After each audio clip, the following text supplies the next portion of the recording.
Welcome to the Soul Infused Monday Show, your show for an inspired and meaningful week. Thank you for coming back every week to connect, to learn, to grow. And today's topic is the dangers of toxic positivity. Before I jump in, one quick disclaimer. There might be some dog noises throughout the show. I'm not sure yet, but I am in a place, I'm taking care of a few dogs. And so if you hear some barking or some funny noises around me, it's just because the dogs are going to be active. I wanted to let you know that. And before I jump in, I want to see the comments real quick. Who's here? Say hello. Hi, Tina. Hi, Lynn. And I'm excited about this topic because it's a very important topic and a phenomena that I have been experiencing over the last 20 years, being on the journey as a recipient and with working with my clients. And I recently had a conversation with a friend, and I experienced that type of toxic positivity that it was such a good reminder, and I felt inspired to talk about this today because it's a very important piece when it comes to being able to handle and deal emotions in interaction and within yourself. Now, as a disclaimer or to bring context to it, toxic positivity is not the same as authentic positivity. Of course, it's good to be positive. It is good to have a positive outlook on life and a positive mindset. I talk a lot about energy, and energy follows attention. You are the creator of your experience. And of course, positivity is good. Now, there is a level of being obsessed with positive thinking or an approach to being positive all the time that can actually be harmful, hurtful, and create dysfunctional mechanism in your system. Let me tell you real quick one definition of toxic positivity. One definition of toxic positivity is the overgeneralization of a happy, optimistic state that results in a denial, minimization, and invalidation of the authentic human experience. That's one definition. I want to add that for me, toxic positivity means denying, dismissing, judging, shaming anything that is not so-called positive and is responding to discomfort or pain with a false reassurance instead of acknowledging it or instead of using empathy with it. I'm going to give you a few examples on how toxic positivity can look like, what to do instead, and also give you a few pointers on why is it actually harmful or unhealthy or dangerous, whatever word you want to use. And I'm going to take a quick moment here. Also, if you're watching this live right now, say hello, leave me a comment below, and I would love to hear from you. I would love to hear from you. What does toxic positivity mean to you? If it does actually mean to you something. And then at the end of the show, I would love to hear what's your biggest takeaway from this episode today. And again, I said it before, being positive is good. Today, I'm focusing on the dysfunctional piece of it.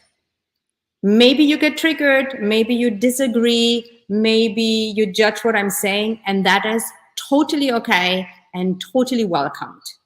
This is one piece, and I can only scratch the surface, and you might see yourself in some of the stories that I'm going to tell, because often we are also the recipient of toxic positivity.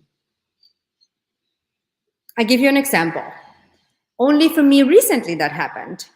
I recently, and I'm traveling currently, so I'm around different people and I talk to different people that I don't know yet very much, or I share things with people that I maybe wouldn't share. And I didn't share anything like extremely vulnerable or deep. However, I connected with someone that I know and I made a simple statement. He asked me, "Hey, how are you doing?" or something, I don't remember exactly. And I said something like, I'm going through a challenging time right now. Today, I feel a little off. I feel like a little depression. And I just shared that because I'm okay with it. I didn't want to change my experience. I was just being honest because that's who I am. And the response I got was such a typical response from a lot of people who don't know how to handle that. And I understand that. It's like, oh, so why are you choosing to be depressed right now? So you can choose to feel different. Why don't you just choose to feel different? Now, even though I knew it had a good intention, that was super not helpful for me, and that's not what I needed. And it came with that obsession of, hey, you can change, you can be positive, this is good, be positive, be strong, change and choose to feel different now. And you might have experienced this before. I have experienced that many times. Now, for me, that I've done a lot of work and I keep doing this with my clients, and I'm very good in holding space for people that are in pain and going through something that is important for me as a coach and healer to help them heal through trauma. I'm good at that. And so I'm also good in holding space for myself. So I was okay, and I shared very simply, you know what I'm choosing right now? I'm choosing to be okay with my experience. I'm okay that I feel this way, but I appreciate you wanting to help me, right? So that's just one example. The other example, and why I chose to also talk about this today, is I was talking to a friend and he was going through something tough. And he kept trying to apologize and change the fact that he was trying to say that he wasn't feeling so good, because he is surrounded a lot by that toxic positivity. And at some point I just paused him and I said to him, listen, just be yourself. Just tell me however you feel. It's okay. It's okay that you feel this way. And it sounds to me like you're putting a lot of pressure and a lot of judgment, and you're trying so hard to change the way you feel, that this is obviously not making you feel any better. It's not supporting you. It's okay that you feel this way. And he takes a breath and he looks at me and he says, thank you. It's so good to hear that it's okay that I feel this way. Now that conversation went on much deeper and longer, but it was a reminder for me, and I wanted to talk to you about it so that you recognize it within yourself, that you recognize it within interactions with other people, and that you can pay attention. Now, that doesn't substitute the fact that you might want to do deep inner work because you are in suffering and pain most of the time. I'm not saying that being in pain or in suffering is beautiful and great and good and you should accept it and keep suffering. I'm not talking about that. Pain and suffering is part of our human experience. It's inevitable. Now, what you do with it and how you deal with it is a different story. But what is not helpful, beneficial for your well-being is to deny, dismiss, judge, or shame a so-called negative experience and trying to hide it, mask it, put a lid on it, because what that creates, it creates disconnection. It creates a feeling not being safe sharing. It creates isolation and it suppresses something. And over time, any unresolved or suppressed emotion will pile up, can cause physical disease, mental instability, mental instability, emotional pain. It can create a lot of dysfunctional mechanisms in your body if you don't address and acknowledge. There's so much more I can say to this. I might actually do a second part of this because so much is coming that still can be shared, and I want to keep it crisp because it's a Soul Infused Monday. If you don't address it, it will pile up. I want to make the distinction between you are doing this to yourself, you are doing it to someone else, someone is doing it to you. You are doing it to yourself means that you are not allowing yourself to be in acceptance with your experience. You're judging yourself for your experience. You feel guilty about it. You're trying so hard to see it as a positive thing. And you believe that having a so-called negative experience is bad. All of that creates self-judgment, disconnection, and just piles up. So that's what you do within yourself when you are not allowing yourself to be a holding space and acknowledge your experience or your emotion.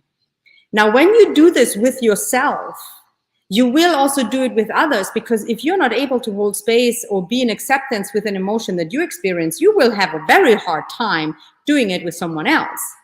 So you will try to actually make them change. And I will give you at the end of the show a few statements where you can switch from toxic positivity to authentic positivity. So stay tuned until the end. So you do this within yourself, you do this on the outside, or someone else does it to you. Meaning you might be in a vulnerable state of being and you're sharing with someone, I feel sad. Oh my gosh, I'm so anxious that I might lose my job, or I'm stressed, whatever it is. And I'm not talking about just putting garbage out and just being complaining and blaming and for no reason. I'm talking about someone that is conscious and aware and is sharing a pain that they have. And you might say something that, I feel sad right now. And then the response you get on the outside is, yeah, don't feel sad. Don't feel sad. Just be happy. Or what are you sad about? You have no reason to be sad about. Just be happy. Any version of that. I'm curious, have you experienced this? Now I'm curious, tune in for a moment. Out of these three options, doing it mainly to you, doing it to someone else, or receiving it from someone else, where do you feel you resonate most? Like, where do you see yourself experiencing possible toxic positivity in your life? Tune in for a moment, and I would love to hear from you. So if you're here and you can leave a comment right now. I will go over your comments in a moment. And if you're listening to this on Insight Timer or Spotify or anywhere else on a podcast platform, please leave me a review at the end, because I love hearing from you and it always fills up my heart. Are you number 1, 2, and 3? What do you relate most to? And I'm going to take a moment now to go over your comments, and then I'm going to complete this with giving you a few pointers on how to recognize it and also how to change it, whether you are doing it for yourself or whether you're doing it yourself, within yourself, to others, or you are the person that receives it.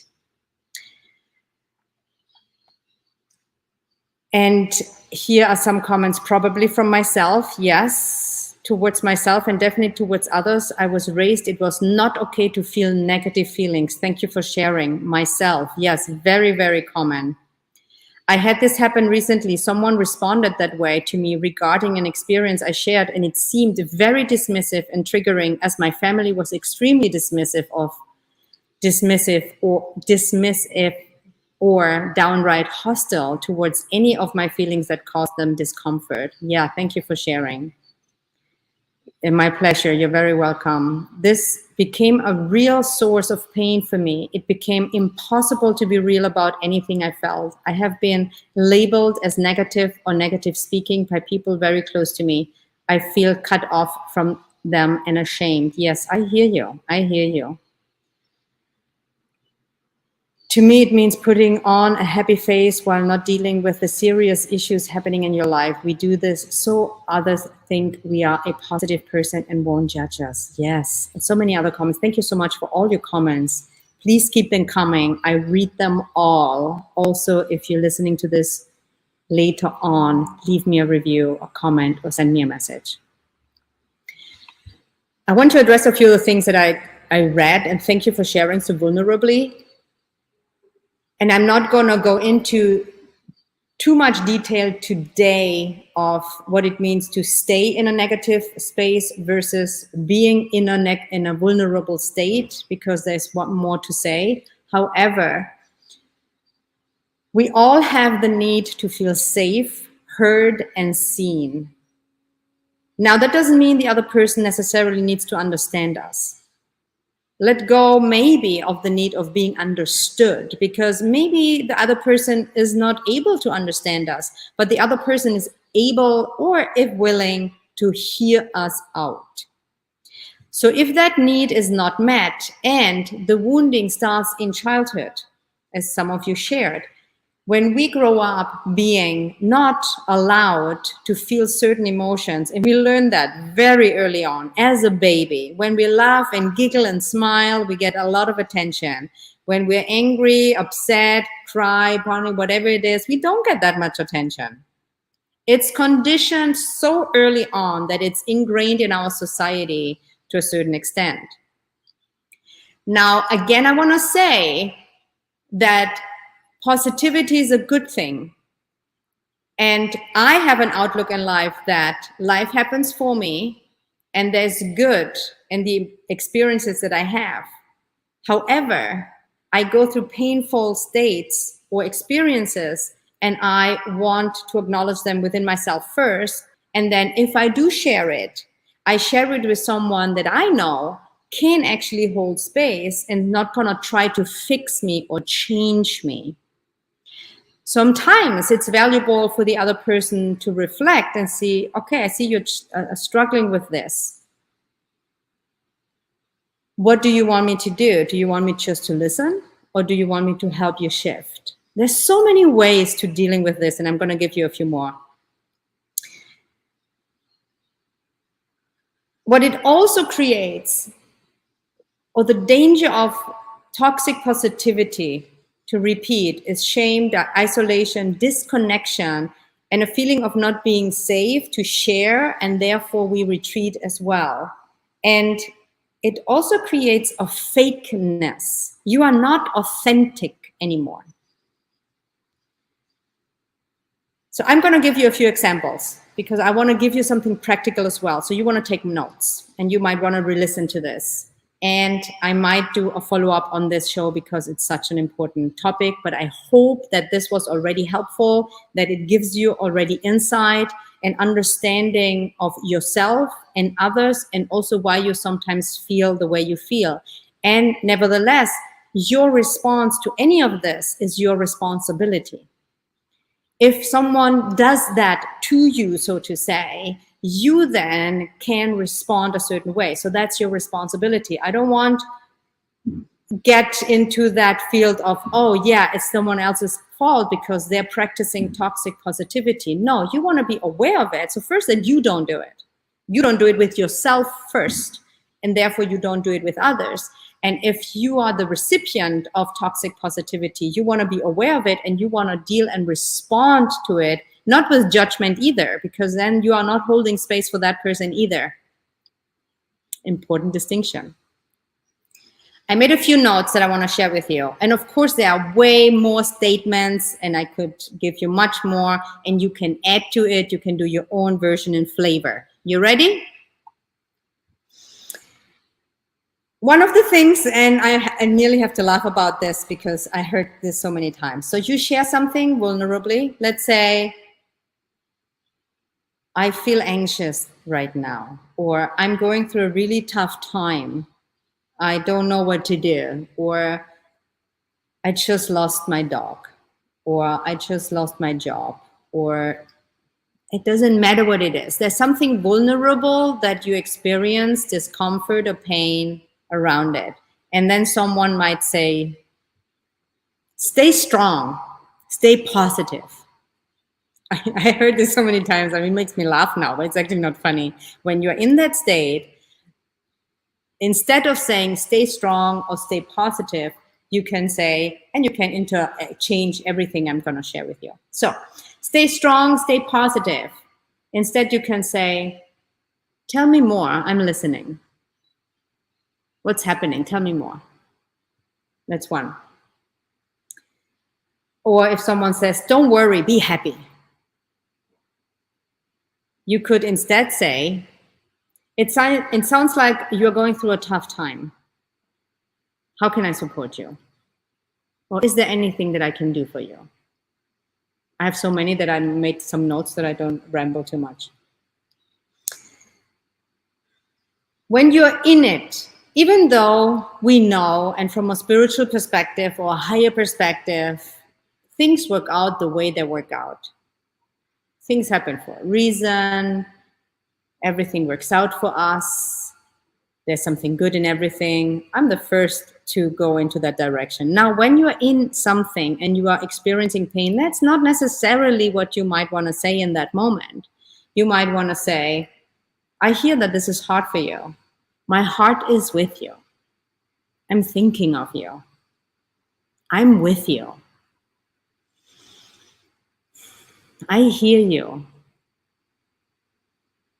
How can I support you? Do you feel the difference? I mean, just even sharing it with you. Here's also a good one. Positive vibes only. Heard it many times. Read it many times. Positive vibes only. Now, instead of saying positive vibes only, you could also say, like, I'm here for you, whether in good and in bad. Like, I'm here for you, no matter how you feel. I'm here for you, whether you feel good or bad. Does that not feel much better and more supportive? Also, when someone says, delete negativity, no negativity, zero negativity, like zero fear, like fearless, no matter which extreme it goes. Now, the approach to authentic positivity versus toxic positivity could be, pain and suffering is part of our human experience. It's okay, and you are not alone. You are not alone. Another good one is, oh, it could be worse. Have you ever received that one? It's like, this has happened to me, and I feel really sad about that. It's like, yeah, it could be worse. Not helpful. You could say again, I hear you. Man, that really sucks. I hear you. My heart is with you. And then you can help support them. If you followed me even just a little bit, you know I'm all about shifting your energy. Now, but you don't want to bypass or deny or put a lid on it, because then you are not going to shift into a higher frequency, because you are not authentically going to raise your vibration by putting pressure on something that you don't want to see, because that's not authenticity in raising your vibration. And just one more, because I could go on and on. When you share this and you are in a community where positivity and mindfulness is big, because that's good, again, that's a good thing. And they would say, oh, why do you choose to be depressed right now? Choose to feel different. Choose to be happy now.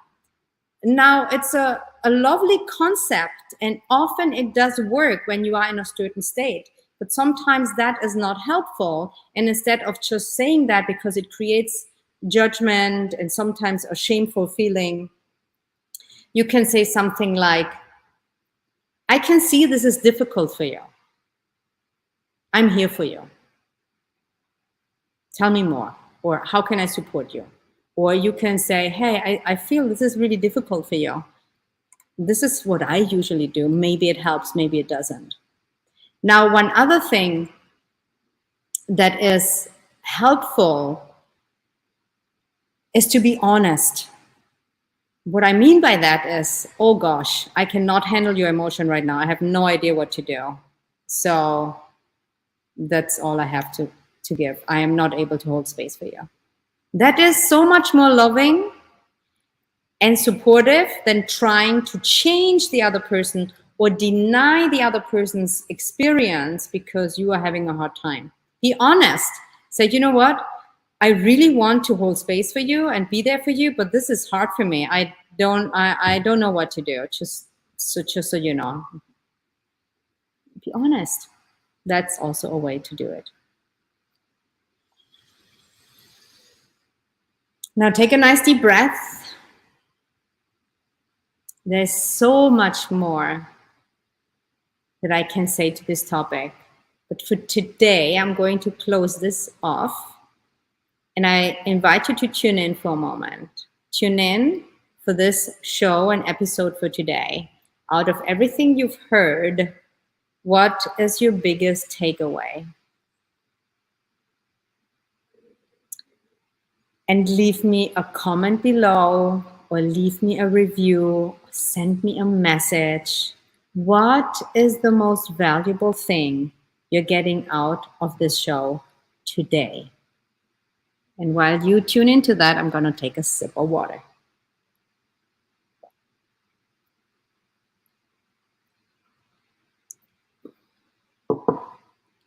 And while you do that, I'm going to check other. And if you have a question, please go ahead as well.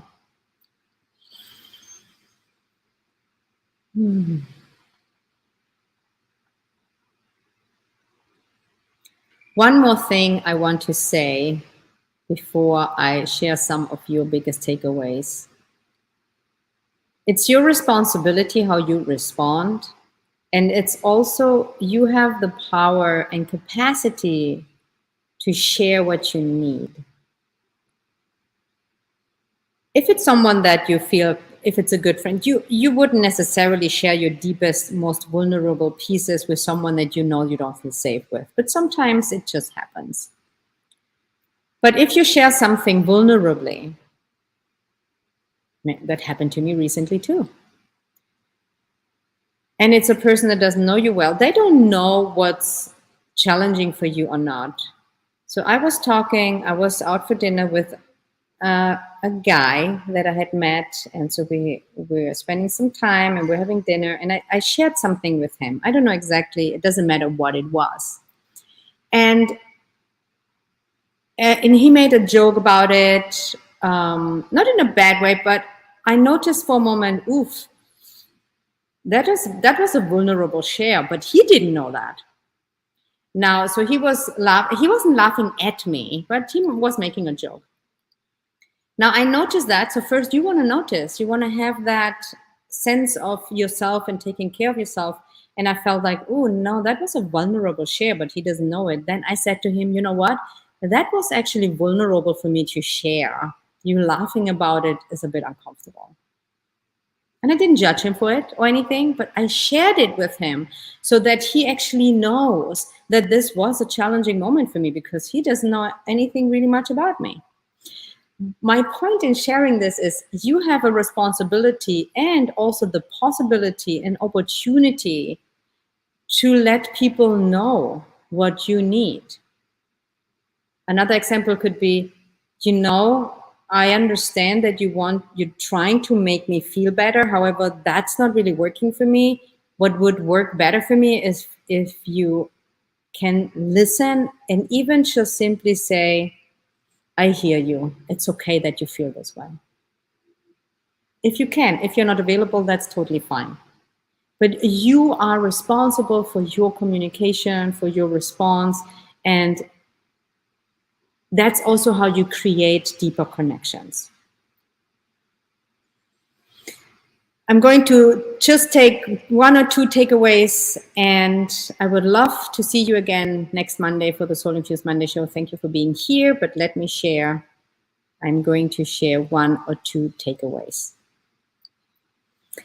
Biggest takeaway here, when we shift without allowing ourselves to feel the negative emotion, we aren't really healing it. Beautiful takeaway, beautiful takeaway. I appreciate the different responses. I can use this with myself as well. Beautiful takeaway, yes. And 1 more takeaway, that I can hold space for others and myself with all feelings. Just holding space and allowing ourselves or the person to feel the feelings creates space for curiosity, then hopefully healing. Beautiful takeaway. If you're watching this on the replay, if you're listening in, leave your biggest takeaway, share your biggest takeaway with me. It means the world to me. I hear you, I see you, I love you, I'm with you, and I'm looking forward to seeing you again next Monday for a new episode of Soul Infused Monday. May you have a blessed week. Much love.